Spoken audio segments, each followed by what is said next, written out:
pessoal, tudo bem? Seja bem-vindo a mais uma aula de Química e na aula de hoje nós vamos abordar o assunto termoquímica e entalpia. Quando nós olhamos algumas imagens do nosso dia a dia, já nos vem a ideia de calor. Muitas vezes esse calor ele está envolvido com uma reação química. Então nós podemos enunciar que a termoquímica, termo de calor, estuda o calor envolvido nas reações químicas. Na termoquímica, nós podemos classificar os processos em dois tipos: os processos exotérmicos, exo, de fora, calor para fora, são processos que liberam calor e o ambiente vai ser aquecido. É o caso que a gente tem ali do fogão a gás. Então, nós temos o fogão a gás, nós temos uma reação que libera calor. A queima do gás de cozinha libera calor. O ambiente é aquecido. Observe que em volta ali da chama do seu fogão, tudo vai ficar aquecido. Então, esse é um processo exotérmico.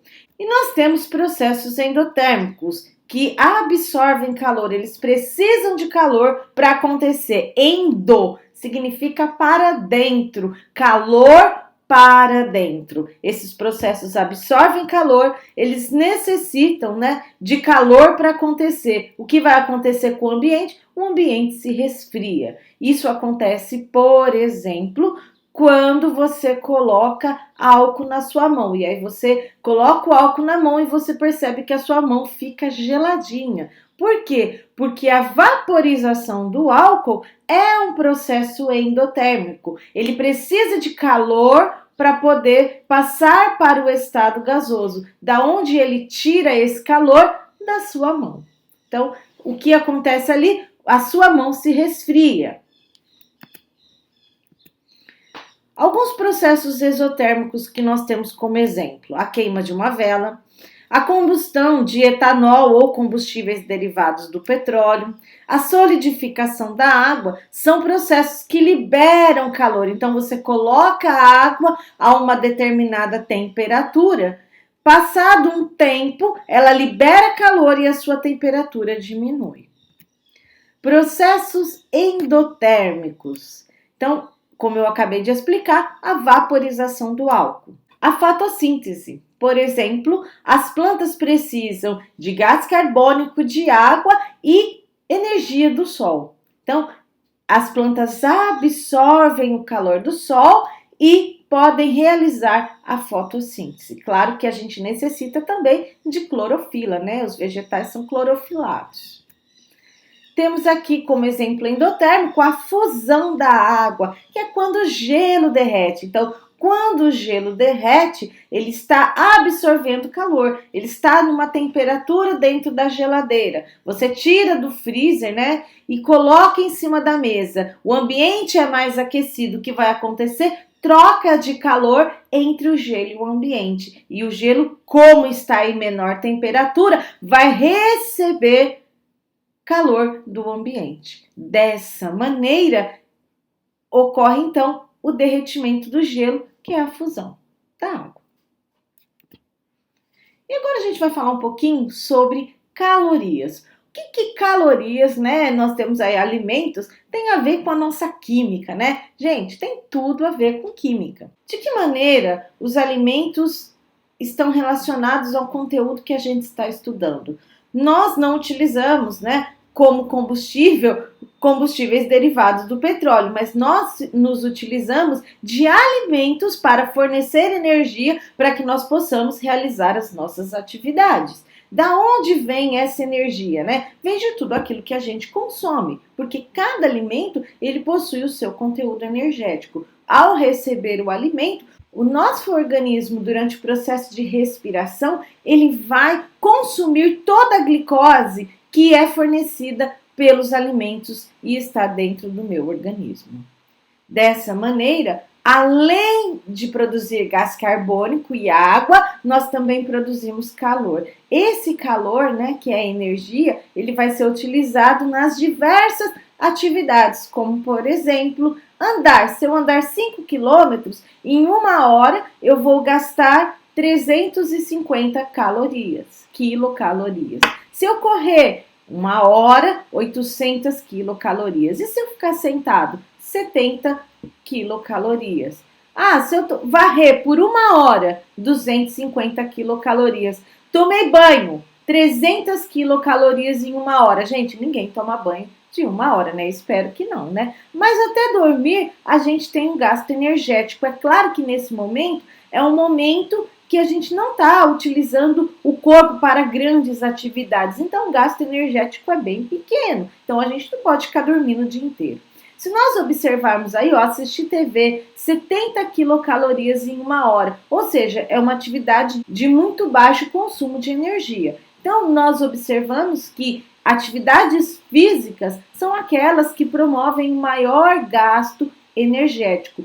E se a gente quer emagrecer, o que a gente tem que fazer, né? Reduzir a quantidade de calorias que a gente consome e praticar atividades para que o consumo de energia seja maior. A gente só começa a perder peso quando o gasto é maior do que aquilo que eu consumo. Tá certo, pessoal? Então, é onde vai queimando as gordurinhas, né? Quando o nosso gasto energético é maior do que o gasto que eu consumo. Se eu gasto 2.000 e ingiro 2.000 calorias por dia, vai ficar tudo igual, né? Eu gastei 2.000, ingeri isso, então tudo vai ser consumido, não vai sobrar nada também em peso em excesso, mas eu não consigo emagrecer dessa maneira. Então eu preciso ter um consumo aí de 2.000 calorias e ingerir 1.500 ou, né, aumentar o meu consumo energético e diminuir aqui a quantidade de calorias que eu vou ingerir, tá certo? Tudo que a gente faz, a gente precisa de combustível. E esse combustível vem dos alimentos. Se eu consumo combustível em excesso, o meu organismo, ele estoca esse combustível. Na onde? Nas gordurinhas, tá? Então, ali, a gordura, né, ela vai ser uma reserva energética que o meu corpo vai ter. Aqui eu tenho um comparativo, né? Se você comer ali um pacotinho de batata dessa marca. Nós temos aqui um pacotinho de batata que tem 288 calorias. Para que a gente consuma, né, essas 288 quilocalorias, o que a gente precisa fazer? Então, olha só que interessante, né, gente? Andar de bicicleta por uma hora equivale ao consumo de um pacotinho de batata dessa marca. Andar na esteira leve, 250 calorias. Então você pode andar na esteira. Ginástica aeróbica, 490 quilocalorias. Musculação, 250 quilocalorias. Corrida por uma hora, 500 quilocalorias. Dá para comer até 2. Brincadeira, gente. Porque, na verdade, a gente não pode só pensar no conteúdo energético. Mas a gente tem que pensar também, ó, na quantidade de sódio, na quantidade de gorduras e comer alimentos saudáveis. É claro que todo mundo gosta de batata frita e a gente acaba comendo. Bora se exercitar, pessoal! E agora a gente vai falar um pouquinho, né, da entalpia mesmo em si, relacionado às reações químicas. A entalpia, ela se refere ao conteúdo energético de uma reação e pode ser calculado a partir da variação da entalpia, que nós chamamos de ΔH. Quem é o ΔH? Então, eu tenho lá, toda a variação é o final menos o inicial. Quem é o final numa reação química? Os produtos. E quem é o início? O reagente. Então, nós temos que a variação da entalpia é a entalpia dos produtos menos a entalpia dos reagentes. E qual é a unidade, né, que nós utilizamos para entalpia? A unidade de energia do SI, nós aprendemos lá na física, é o Joule, né? O Joule é a unidade oficial do SI, mas nós também utilizamos as calorias. É muito bem aceito, né, essa unidade de medida. Nós temos a relação entre as duas, olha. Uma caloria equivale a 4,18 joules. E uma quilocaloria, esse K significa 1.000 calorias, é igual a 4,18 quilojoules. E agora vamos classificar as reações químicas. Então, nós temos aqui uma reação exotérmica ou exotérmica. essa reação, né, exo significa fora. Quando a gente aprende lá na biologia, por exemplo, o tipo de esqueleto dos camarões, nós temos lá exoesqueleto, que significa o esqueleto para fora, ele tem uma carapaça, né? Então, exo significa fora. Fora, térmica, calor, calor para fora. São reações que liberam calor. Então, nós observamos aqui, ó, que os reagentes têm um conteúdo energético maior que os produtos. Se os reagentes têm conteúdo energético maior que os produtos, quando eu faço produto menos reagente, o ΔH vai dar negativo. Então, na reação exotérmica, o ΔH é sempre menor do que zero. Por quê? O calor é o produto da minha reação. Então, nós podemos escrever reagentes formam produtos mais calor. O calor vai ser liberado, vai ser produzido na minha reação. Então, aqui eu tenho dois exemplos de como escrever uma equação termoquímica de forma correta. Então, nós temos aqui, né, carbono grafite mais O2 gasoso formando CO2, a variação da entalpia menos 394 kJ. Isso, né, faltou aqui um dado, a 1 atm e 25 graus Celsius. Quando eu escrevo uma equação termoquímica, ela tem que estar completinha, inclusive com pressão e temperatura. Então, aqui eu expresso a variação da entalpia, menos 394 kJ. Esse sinal de menos significa que o calor está sendo liberado. Eu posso escrever também esse calor, né, que está sendo produzido na reação. Então, eu tenho lá carbono grafite mais O2 gasoso, formando CO2 gasoso, mais 394 kJ. Então, aqui, ó, calor é produto. Os dois jeitos estão corretos. Reação endotérmica. Endo significa dentro, né? Calor para dentro. Então, nessa reação aqui, os reagentes tinham uma pequena quantidade de calor. Eles recebem calor e o produto formado agora tem maior conteúdo energético. Então, quando eu faço esse valor menos esse, como esse aqui é maior, o valor da entalpia vai ser positivo. ΔH da reação endotérmica é positivo. São conceitos que a gente precisa se lembrar. Então, o calor, nesse caso, vai ser absorvido na reação. Reagentes mais calor forma produto. Não é uma reação química, mas é um processo endotérmico. O cozimento dos alimentos, por exemplo. Se você colocar a batata na água, a batata você pode deixar ela ali por dias, nada vai acontecer. Você precisa aquecer a água para que a batata sofra o processo de cozimento. Então, esse processo é um processo endotérmico. O cozimento dos alimentos é um processo que absorve calor, é endotérmico. Não é uma reação química, ele é um processo endotérmico. É diferente, tá?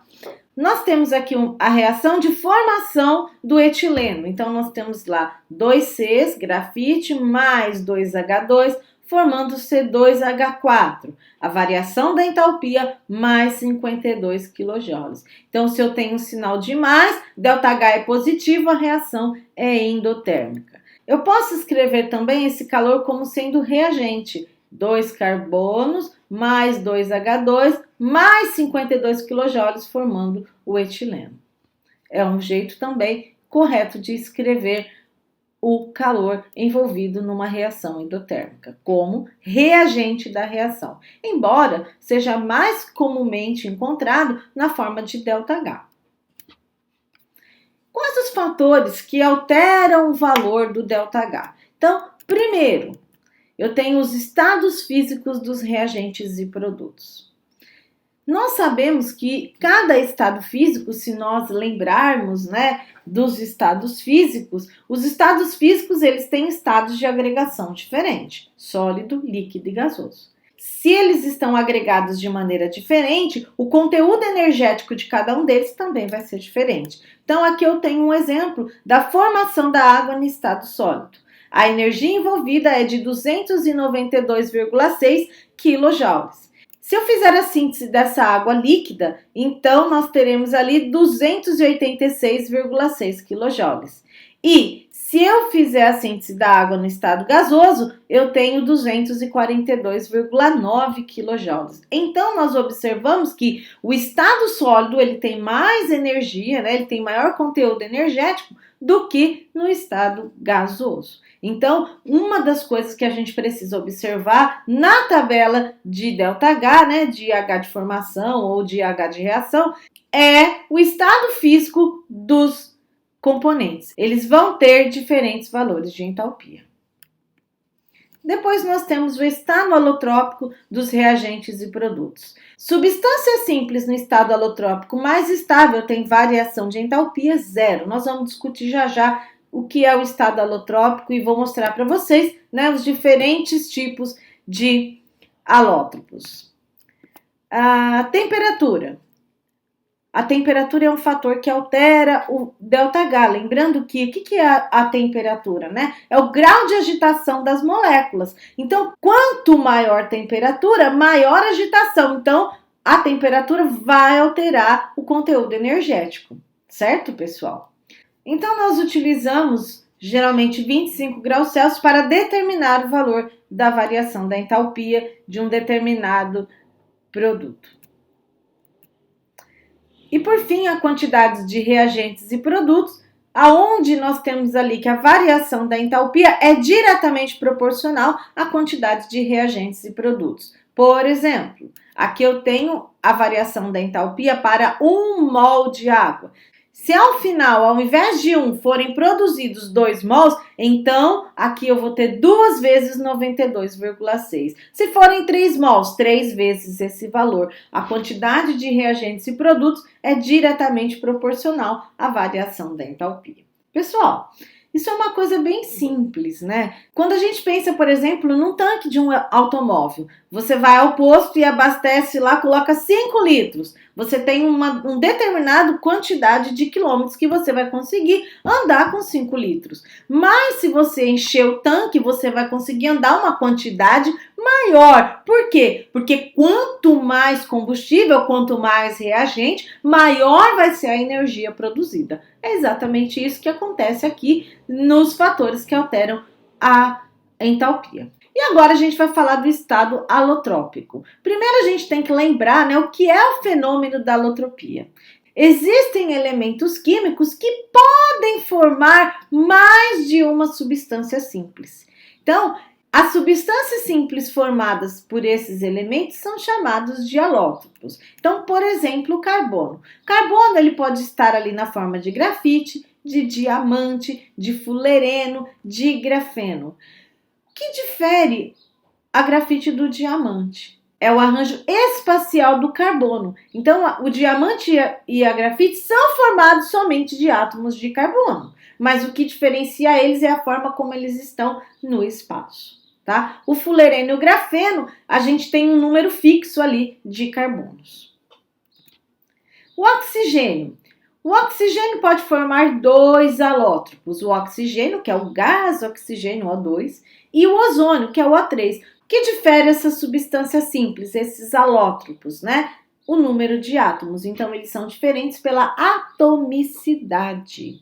Lembrando, né, que aqui no carbono o estado mais estável, né, que é aquele que é o menos reativo e que também está em maior abundância, é o grafite. No caso do oxigênio, o estado alotrópico mais estável é o O2. Nós temos aqui o fósforo vermelho e o fósforo branco, onde também o que diferencia, né, é o número de átomos. No fósforo vermelho, então, eu tenho o alótropo mais estável. E, portanto, o enxofre, que pode ser rômbico ou monoclínico, eles apresentam também arranjo espacial diferente. O enxofre rômbico é o mais estável.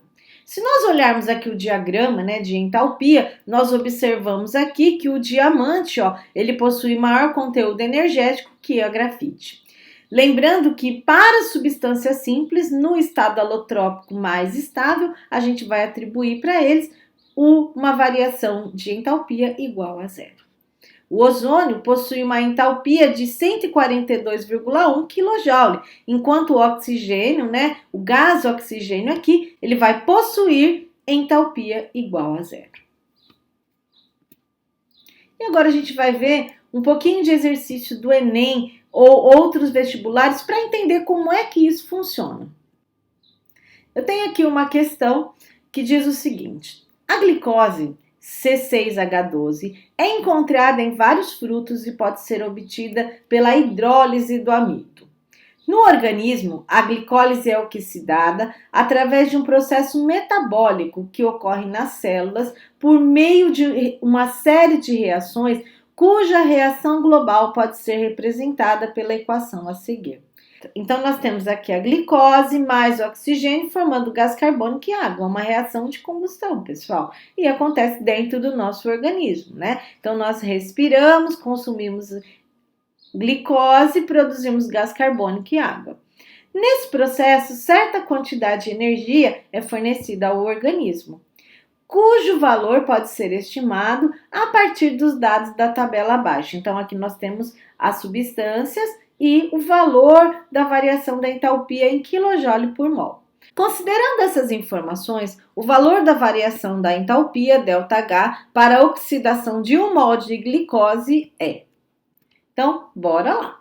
Nós temos aqui, então, a reação química. Primeira coisa que nós precisamos determinar aqui, quem é reagente e quem é produto. Quem divide a reação, né, é a flechinha. O que vem antes da flechinha é chamado de reagentes. E o que vem depois, chamado de produtos. Nós sabemos que a variação da entalpia, que é o que o exercício pede, é calculado pela entalpia dos produtos menos a entalpia dos reagentes.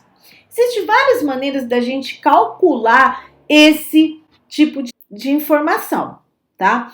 Vocês podem aí encontrar em outras literaturas, substituindo direto da equação.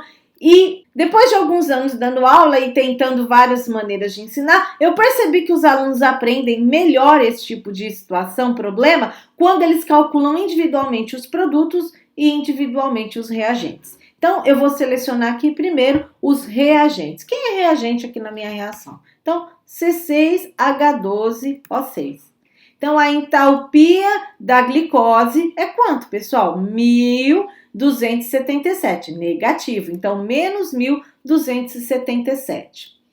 E nós temos aqui o O2, mas se você lembrar lá do que nós falamos anteriormente, o O2 é uma substância simples, então, portanto, a entalpia dele vale zero. Dá zero para ele, pessoal, não pode esquecer. Então, a entalpia dele não vai contar. E agora nós temos aqui produtos. Quem são os produtos dessa reação? Então, nós temos aqui 6CO2. Temos que escrever, porque lembra, a gente precisa calcular, né, a entalpia e ela é proporcional aos produtos e reagentes. Então, se aqui eu tenho 6 mols, eu vou ter que calcular a entalpia de 6 mols de gás carbônico. Então, vou olhar aqui, 6 vezes a entalpia do gás carbônico, que é menos 393,5. Esse valor dá menos 261 kJ. Tem como produto também 6 mols de água. Então, 6 vezes a entalpia da água. Cada mol de água tem a entalpia de menos 286 kJ. Então, vou fazer 6 vezes esse valor, que vai dar menos 1.716 kJ. O que eu vou fazer? Somar a entalpia dos produtos, porque eu tenho 2 ali. Então, deu 4.077 kJ. Quando eu estou somando números negativos, permanece negativo. Então, agora, o que eu vou fazer? Pegar esses dois valores que eu obtive e jogar lá na fórmula. A variação da entalpia vai ser menos 4.077, que é a entalpia dos produtos, menos, porque esse menos é da fórmula, a entalpia dos reagentes, que é 1.277 negativo. Fazendo aqui, ó, menos vezes menos vai dar mais. Então, 4.077 negativo mais 1.277. Então, aqui, como os números aqui são contrários, eu vou subtrair esse número do maior, que é 4.077. Então, vai ficar lá menos 2.800 kJ. Lembrando que, né, esse valor menos esse dá 2.800, como 4.077 é maior, permanece o sinal dele na resposta final. E se nós voltarmos aqui para o exercício, nós vamos observar que a oxidação de um mol de glicose, ela vai produzir 2.800 kJ por mol. Alternativa E. É isso aí, pessoal. E agora nós vamos para uma questão 2, que diz assim: o ferro fundido é obtido pela indústria siderúrgica a partir da reação entre a hematita e o gás monóxido de carbono, como representado na equação a seguir. A partir dos valores das entalpias de formação de cada um dos componentes da reação, qual é o valor da variação da entalpia? Então, eu copiei aqui a expressão, a tabelinha, e agora a gente vai resolver essa questão. Primeira coisa é determinar quem é reagente e quem é produto. Lembrando que quem divide a reação é a flecha. O que nós temos antes são os reagentes e depois os produtos. ΔH é a entalpia dos produtos menos a entalpia dos reagentes. Então, nós temos lá os reagentes dessa equação. A hematita, que é o óxido de ferro, 3. Então, nós temos aqui a entalpia da hematita. Observe que aqui só tem um mol, então aqui vai ficar só 1. Então, a entalpia menos 824,2 kJ. Depois, nós temos aqui 3CO. Então, a entalpia de 3 mols de monóxido de carbono. Cada monóxido de carbono, cuidado que aqui tem CO2, né? Menos 110,5 kJ. Então, vou fazer 3 vezes esse valor. Vai dar menos 331,5 kJ. E agora, né, vou somar os dois. Muito cuidado nesse momento, né? Coloca número debaixo de número e o valor menos 1.155,7 kJ. Os reagentes. Quem são os reagentes? Olha lá, nós temos o ferro, que é substância simples. Por isso que na tabela aqui já aparece que ele é 0, né? Mas ele é substância simples, entalpia 0, dá 0 para ele. E temos 3 mols de gás carbônico, 3 vezes menos 393,5, que dá menos 1.180,5 kJ. E agora a gente vai colocar na fórmula, né? Colocando na fórmula, aplicando o sinal e chegando no resultado final, menos 24,8 kJ. Que no caso aqui vai dar alternativa B de bola. Questão de número 3. Enem. O aproveitamento de resíduos florestais vem se tornando cada dia mais atrativo, pois eles são uma fonte renovável de energia. A figura representa a queima de um bioóleo extraído do resíduo de madeira, sendo ΔH1 a variação da entalpia devido à queima de 1 grama desse bioóleo, resultando em gás carbônico e água líquida. Então, essa variação da entalpia 1 é a reação do bioóleo mais o oxigênio, formando diretamente gás carbônico e água líquida, é isso que ele está falando. E o ΔH2, a variação da entalpia envolvida na conversão de 1 grama de água no estado gasoso para 1 grama de estado líquido. A variação da entalpia em quilojoule para a queima de 5 gramas de bioóleo, resultando em CO2 gasoso e água gasoso é. Então, ó, presta atenção que ele quer, pessoal. Ele quer esse pedaço aqui, ó. Ele quer saber quanto é que a gente vai ter de variação nesse pedaço aqui. Então, temos o gráfico, olha lá. Esse primeiro ΔH representa a conversão do bioóleo e do oxigênio em gás carbônico e água líquida. E isso tem um valor de ΔH igual a menos 18,8 kJ por grama. Nesse segundo valor de ΔH, nós temos ali a conversão da água no estado gasoso para água no estado líquido e equivale a 2,4 kJ por grama. Então, esse é o valor envolvido. O que ele quer? Ele quer esse pedaço aqui, ó, a variação da entalpia para que o bioóleo mais o oxigênio se transforme em água na forma de vapor. Então, como é que a gente vai calcular isso? Pessoal, isso aqui é um gráfico matemático, né? Então, esse valor aqui até aqui embaixo, eu tenho uma variação de menos 18,8. Se eu tirar esse pedaço aqui, ó, que é essa flechinha aqui, menos essa flechinha, vai dar essa. Eu vou achar o valor da entalpia. Então, ΔH vai ser menos 18,8 menos, né? Então, esse valor aqui menos esse, que é o 2,4. Tá? Menos 2,4, que é o valor da entalpia. Então, o ΔH aqui vai ser menos 16,4 quilojoules por grama de bioóleo. Mas ele não quer 1 grama, ele quer 5 gramas. Então, vou fazer uma regrinha de 3. Se 1 grama libera 16,4 quilojoules, então 5 gramas vão produzir X de energia. Então, fácil, né, pessoal? 5 vezes menos 16,4 kJ, que dá menos 82 kJ, alternativa C de Cibele. Muito fácil, e entalpia é um assunto que sempre cai no Enem. Ou ele cai na forma de gráfico, ou ele cai na forma de cálculo de variação da entalpia, ou de lei de Hess, que nós vamos ver na próxima aula. Tá certo, pessoal? Bom, se tiver dúvida, entre em contato. Por hoje é só. Até a próxima aula. Tchau, pessoal!